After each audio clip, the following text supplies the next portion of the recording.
تو جو ان کے مخالف ہیں اپنے دور میں، ابن الجوزی رحمۃ اللہ علیہ جو یزید کی مذمت پہ کتاب لکھ رہے ہیں، وہ باقاعدہ یہ بات لکھ رہے ہیں کہ مجھے امید ہے کہ اللہ رب العزت ہمیں جنت میں دونوں کو جمع کر دے گا۔ مفتی حنیف قریشی صاحب، آپ کی عقل گھاس چرنے گئی ہوئی ہے، آپ کو اتنا ہی شعور، کوئی مطالعہ کیا ہوتا تو آپ کو پتا ہوتا، کبھی پڑھا ہوتا کوئی صفحہ کسی کتاب کا تو آپ کو پتا ہوتا کہ کیا طریقہ کار ہمارے علماء کا چلا آ رہا ہے اور اہل سنت کا کیا موقف چلا آ رہا ہے۔ آپ نے تو امام بن حنبل کو بھی اہل سنت سے خارج کر دیا کہ وہ بھی لعنت کے قائل نہیں، اور دوسرے علماء کو بھی کر دیا، اور ابن الجوزی رحمۃ اللہ علیہ جن کی کتاب کا سہارا لے کر آپ جھوٹی روایتیں لوگوں میں پھیلاتے ہیں، وہ خود کہتے ہیں کہ عبد المغیث حنبلی جو فضائل کو ماننے والا ہے، یزید کے فضائل کا قائل ہے، یزید کی حمایت کرتا ہے، کتاب لکھتا ہے، اس کے بارے میں کہتے ہیں کہ ہم دونوں جنت میں انشاءاللہ اکٹھے ہوں گے۔ آپ ابن الجوزی سے بھی بڑے محدث بن گئے ہیں، تو اس لیے یہ افراط و تفریط، یہ اصل میں فرقہ واریت کی سازش ہے۔ مسلمانوں اس فرقہ واریت کی سازش کو سمجھو، ورنہ یہ آپس میں ایک دوسرے کو، آپس میں آپ کو لڑوا کر، خود یہ تو چندے کھانے والے ہیں، یہ سائیڈ پہ بیٹھے ہوئے ہیں آپ کو لڑا کر۔ یہ دیکھ لینا پیچھے وہ جو معاملہ ہوا تھا سلمان تاثیر والا، قتل کر دیا گیا، اور جو قتل پر اکسانے والے ہیں یہی مفتی حنیف قریشی صاحب تھے۔ وہ بندہ خود کہتا تھا، جو ممتاز قادری ہے، وہ خود کہتا تھا کہ میں نے ان سے انسپائر ہو کر مفتی حنیف قریشی صاحب کے بیان سنا اور اس کے بعد میں نے یہ ارادہ کیا کہ میں قتل کروں گا، اور میں نے قتل کر دیا۔ اچھا، وہ جو اس نے قتل کر دیا، جب اس کا کیس عدالت میں گیا تو مفتی حنیف قریشی صاحب نے جھوٹ بول دیا، کہتے ہیں میرا تو اس سے تعلق ہے، میں اس کو جانتا ہی نہیں، نہ میں نے اس کو کہا ہے کہ آپ کا۔ یہ تو ایسے لوگ ہیں، یہ چندہ خور، اور یہ جو اس طرح۔ اب بعد میں کیا ہوا، جب ممتاز قادری کو بدلے میں پھانسی دے دی گئی، اور اب اس کے مزار پہ یہ جناب ہاتھ صاف کرنے پہنچ جاتے ہیں۔ ہر ایک کا دعویٰ یہ ہے کہ یہ تو جناب میرا مرید تھا اور میرے کہنے پر اس نے یہ کیا تھا، لہٰذا اس کے مزار کی کمائی پر میرا حق ہے۔ یہ اس طرح کے ہیں، یہ مال خور ہیں، آپ کے ایمان پر ڈاکے مارتے ہیں اور آپ کے مال پر بھی مارتے ہیں، اور آپ کو آپس میں لڑاتے ہیں اور خود بیٹھ کے کھاتے ہیں۔ ان لوگوں سے آپ ہوشیار ہو جائیں۔ اور پھر ہم آخر میں یہ بات عرض کرتے ہیں کہ جعفر اسحاق صاحب جن کی بات ہو رہی تھی اور جن کی وجہ سے یہ معاملہ شروع ہو رہا تھا، کہ جعفر اسحاق صاحب نے ایک بار پھر کہا ہے کہ ہم جناب اسحاق جالوی صاحب اپنے ابا جی کے ہر ایک ایک لفظ کا دفاع کرنے کے لیے تیار ہیں۔ اچھا، بات تو اپنے ابا جی کی تھی، اور اینڈ میں انہوں نے بات کو موڑنے کی کوشش کی۔ کہتے ہیں کہ آپ نے جو ویڈیو ریکارڈ کروائی ہے مالک اشتر کے بارے میں، اس پر میرے کچھ سوالات ہیں۔ سوالات کے میں جواب تو نہیں دینا چاہتا تھا، لیکن کوئی یہ نہ سمجھ لے کہ شاید اس کے سوالات واقعی کوئی ویلڈ کویسچنز تھے اور واقعی کہ ہمارے پاس ان کا جواب نہیں تھا، تو ہم ان کے سوالات کے مختصر جوابات بھی دے دیتے ہیں۔ انہوں نے کہا جی آپ نے سیدنا عثمان رضی اللہ عنہ کے قاتلوں کو باغی اور خارجی کیوں کہا ہے؟ کہتے ہیں صحابہ و تابعین ائمہ دین میں سے کس نے انہیں خارجی یا باغی کہا ہے؟ پہلا یہ ہے کہ آپ اپنی گفتگو میں ان لوگوں کو خارجی کہہ رہے ہیں اور باغی کہہ رہے ہیں جن لوگوں نے امیر المومنین عثمان رضی اللہ تعالیٰ عنہ کا گھیراؤ کیا۔ تو یہاں میں آپ سے سوال کرنا چاہوں گا کہ صحابہ میں سے، تابعین میں سے، چلو آپ کی آسانی کے لیے میں دائرے کو وسیع کر دیتا ہوں، ائمہ میں سے کس کس نے ان لوگوں کو خارجی کہا ہے یا باغی کہا ہے جنہوں نے حضرت عثمان کا گھیراؤ کیا؟ یہ بھی بتائیے مجھے کہ خارجی کی ٹرم، یہ جو اصطلاح خارجی ہے، یہ تاریخ اسلام میں سب سے پہلے کب سامنے آئی اور یہ کن لوگوں پر چسپاں ہوئی؟ اب وہ باور اصل میں یہ کروانا چاہتے ہیں کہ خارجی تو وہ تھے ہی نہیں، نعوذ باللہ۔ کہتے ہیں عثمان رضی اللہ عنہ کے جو قاتل تھے وہ باغی اور خارجی نہیں تھے۔ وہ کہنا یہ چاہتے ہیں، اصل میں لوگوں کو پیغام یہ دینا چاہتے ہیں کہ باغی تو بعد میں سیدنا علی رضی اللہ عنہ سے جنہوں نے لڑائی کی وہ باغی تھے، اس سے پہلے تو کوئی باغی تھے ہی نہیں، نہ کوئی خارجی تھے۔ تو ہم آپ کو بتاتے ہیں، ہم صرف دو حوالے دے دیتے ہیں آپ کو، مزید آپ اگر بات آگے لے جائیں گے تو انشاءاللہ ہم کریں گے۔ جب آپ اپنے ابا جی کا دفاع کرنے پہ آئیں گے تو انشاءاللہ ہم آپ سے لائیو یا بالمشافہ جس طرح ممکن ہوا بات کریں گے انشاءاللہ۔ دیکھیں نبی کریم صلی اللہ علیہ وسلم کے دور میں بھی ایک خارجی تھا۔ یہ صحیح بخاری میں 6933 نمبر حدیث ہے، بڑی مشہور و معروف ہے کہ ذوالخویسرہ، عبداللہ بن ذوالخویسرہ التمیمی، اس نے نبی کریم صلی اللہ علیہ وسلم کو کہا کہ آپ عدل کریں، تو آپ صلی اللہ علیہ وسلم نے فرمایا تو برباد ہو جائے، اگر میں نے عدل نہیں کرنا تو اور عدل کس نے کرنا ہے؟ عمر رضی اللہ عنہ کا غصے میں آگے فرمایا مجھے اجازت دو میں اس منافق کی گردن نہ اتاروں، ظالم کی آپ کی گستاخی کر رہا ہے اور آپ کو نعوذ باللہ نا انصاف کہنے کی کوشش کر رہا ہے۔ تو آپ صلی اللہ علیہ وسلم نے فرمایا کہ نہیں، رہنے دو، اس کی نسل سے ایسے لوگ آئیں گے اور پھر یہ معاملہ ایسے ہوا. بہر تفصیلی حدیث ہے، آپ خود پڑھ سکتے ہیں، نمبر میں نے آپ کو بتا دیا ہے.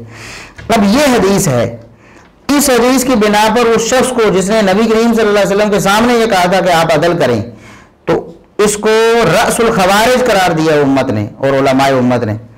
حدیث میں ذکر آ گیا کہ یہ خارجی ہے، اور نبی کریم صلی اللہ علیہ وسلم نے بتا بھی دیا کہ اس کی نسل سے بھی ایسے ہی خارجی پیدا ہونے والے ہیں، اور وہی خوارج تھے جو اس کی نسل سے نکلے ہیں. تو آپ ابھی یہ کہہ رہے ہیں کہ جناب سیدنا عثمان رضی اللہ عنہ کے قاتل کیسے خارجی اور باغی ہو سکتے ہیں؟ باغی تو خارجی بعد میں آئے ہیں، اور نبی کریم صلی اللہ علیہ وسلم کے دور میں بھی خارجی پیدا ہو چکا تھا، اور امام بخاری رحمۃ اللہ علیہ نے اس پر باب کیا قائم کیا ہے. آپ جعفر اسحاق صاحب، آپ اپنے ابا جی کی اندھی تقلید چھوڑ کر اگر صحیح بخاری کا مطالعہ کریں، اور باب امام صاحب نے کیا قائم کیا ہے، باب من ترک قتال الخوارج للتألف والا ينفر الناس عنہ. امام بخاری فرماتے ہیں کہ اگر کوئی شخص لوگوں کو دیکھ کر کہ لوگ ابھی اس معاملے کو سمجھیں گے نہیں، کہیں لوگوں کے ذہنوں میں کوئی ایسی بات نہ آ جائے کہ مسلمانوں کو قتل کیا جا رہا ہے، تو اگر خوارج کا قتال یعنی خوارج سے لڑائی کرنا ذرا تھوڑی دیر کے لیے چھوڑ بھی دی جائے تو جائز ہے. اور بتایا یہ کہ نبی کریم صلی اللہ علیہ وسلم نے اس خارجی کے خلاف کوئی عمل، کوئی ایکشن، ری ایکشن نہیں دیا، اس کی خروج اور بغاوت کے حوالے سے جو ری ایکشن ہونا چاہیے تھا اس کو قتل نہیں کیا. تو امام بخاری رحمۃ اللہ علیہ بتاتے ہیں کہ خارجیوں کے ساتھ قتال کو مؤخر کیا جا سکتا ہے کسی مصلحت کے تحت. تو یہ لیں، امام بخاری فرماتے ہیں کہ نبی کریم صلی اللہ علیہ وسلم کے دور میں بھی خارجی موجود تھا. اور اسی طرح صحیح مسلم میں بھی امام مسلم رحمۃ اللہ علیہ نے جس سیاق میں اس حدیث کو ذکر کیا گیا اس پر علماء نے جو باب قائم کیا ہے، باب ذکر الخوارج و صفاتہم، خوارج اور ان کی صفات کا ذکر، اس کے تحت امام مسلم وہ حدیث لے کر آئے ہیں. یہی ذوالخویسرہ یعنی عبداللہ بن ذوالخویسرہ والی روایت. تو امام مسلم رحمۃ اللہ علیہ اور دیگر علماء امت کے نزدیک بھی یہ خارجی تھا، یعنی خوارج کا وجود جو ہے نبی کریم صلی اللہ علیہ وسلم کے دور میں راس الخوارج پیدا ہو چکا تھا. اب بھی آپ یہ اعتراض کر سکتے ہیں بھلا کہ دیکھیں جی خارجی تو بعد میں آئے ہیں، عثمان رضی اللہ عنہ کے قاتلوں کو کیسے خارجی کہا جا سکتا ہے؟ آپ ہمیشہ خارجیوں کے حامی ہیں، آپ کے ابا جی بھی حامی تھے. کیوں؟ سیدنا عثمان رضی اللہ عنہ کو شہید جو کرنے والے تھے اور آپ کی دشمنی ہے ان سے، تو جو سیدنا عثمان کے دشمن ہوں گے وہ آپ کے دوست ہوئے. نبی کریم صلی اللہ علیہ وسلم نے انہیں منافق قرار دیے. ہم صحیح مسند احمد سے صحیح سند کے ساتھ یہ بات ثابت کر چکے ہیں کہ نبی کریم صلی اللہ علیہ وسلم نے فرمایا عثمان منافق آپ سے مطالبہ کریں کہ یہ خلافت آپ چھوڑ دو، آپ نے خلافت نہیں چھوڑنی، یہاں تک کہ شہید ہو جانا ہے، میرے پاس آ جانا ہے، خلافت نہیں چھوڑنی. منافق فرمایا نبی کریم صلی اللہ علیہ وسلم نے. اور ابھی آپ خود خارجیوں کے منافق ہونے میں کیا شبہ ہے؟ یہ شخص جس نے نبی کریم صلی اللہ علیہ وسلم کے سامنے کہا کہ آپ عدل کریں، آپ عدل نہیں کر رہے، اس کے منافق ہونے میں کسی کو کیا شبہ ہو سکتا ہے؟ یہ جو خوارج ہیں یہ منافقین کی ہی ذریت ہے. کسی نے خارجی نے سارا کا سارا منافقین سے مستعار لے لیا معاملہ اور کسی نے کچھ لے لیا. اس لیے فرق بھی کیا ہے علماء نے، یعنی ان کو اعلی الاطلاق کافر کہنا، اعلی الاطلاق منافق کہنا، یہ بھی درست نہیں کہ کچھ لوگ انہوں نے تھوڑا اثر قبول کیا ہوتا ہے، کچھ لوگوں نے زیادہ کر لیا. تو بہرحال سیدنا عثمان رضی اللہ عنہ کے قاتلوں کو نبی کریم صلی اللہ علیہ وسلم نے منافق قرار دیا، اور خروج اور بغاوت، خارجی اور باغی ہونے کا ہم نے ثبوت پہلے دے دیا نبی پاک صلی اللہ علیہ وسلم کے دور میں بھی، اس لیے آپ کا یہ کوئی اعتراض بنتا نہیں تھا. پھر بھی ہم نے ذکر کر دیا. اب آگے سے پوچھتے ہیں کہ آپ کے نزدیک اس سند میں کوئی علت نہیں، جو مصنف ابن ابی شیبہ سے ہم نے سند پیش کی تھی جس کے مطابق مالک اشتر نخعی نے اعتراض کیا تھا کہ ہم نے سیدنا عثمان رضی اللہ عنہ کو شہید کیا. اب یہ دیکھیں نا، وہ خسیانی بلی جو ہے وہ کھمبا نوچے، یہ معاملہ ہو گیا ہے. اب کہتے ہیں ہمیں پوچھ رہے ہیں کہ کیا وہ آپ کے نزدیک سند میں کوئی علت نہیں. دوسرا میں آپ سے سوال کروں گا کہ آپ نے ایک روایت پیش کی ہے اور اسی روایت کی بنیاد پر آپ نے گفتگو کی ہے، مصنف ابن ابی شیبہ کی جو روایت آپ نے لوگوں کے سامنے رکھی ہے 37,757. اس روایت کو کس کس نے صحیح کہا ہے؟ کیا آپ کے نزدیک اس روایت میں کوئی علت نہیں ہے، کوئی کمزوری نہیں؟ اور بھائی ہم نے سند کو صحیح قرار دیا ہوا ہے، اگر آپ کے نزدیک کوئی علت ہے تو پیش کریں نا. یہ جو پہلیاں بجھانے والا کام ہے یہ ختم کریں، کھل کے میدان میں آئیں. اگر آپ میں اتنی کوئی علمی جرت ہے اور آپ کے نزدیک اس سند میں کوئی علت ہے تو آپ پیش کیوں نہیں کرتے؟ لوگوں کو بتائیں کہ یہ سند میں علت ہے. اس لیے اب یہ جو طفل تسلیاں ہیں وہ لوگوں کو آپ مطمئن نہیں کر سکتی. آپ اگر کوئی سند میں اعتراض ہے تو آپ پیش کیوں نہیں کرتے؟ پیش کریں. اور پھر ایک اور جہالت ماری ہے، کہتے ہیں الاور نامی جو شخص ہے اس روایت میں اس کا ذکر ہے، کیا وہ ثقہ ہے؟ کیا اس کی توثیق ثابت ہے؟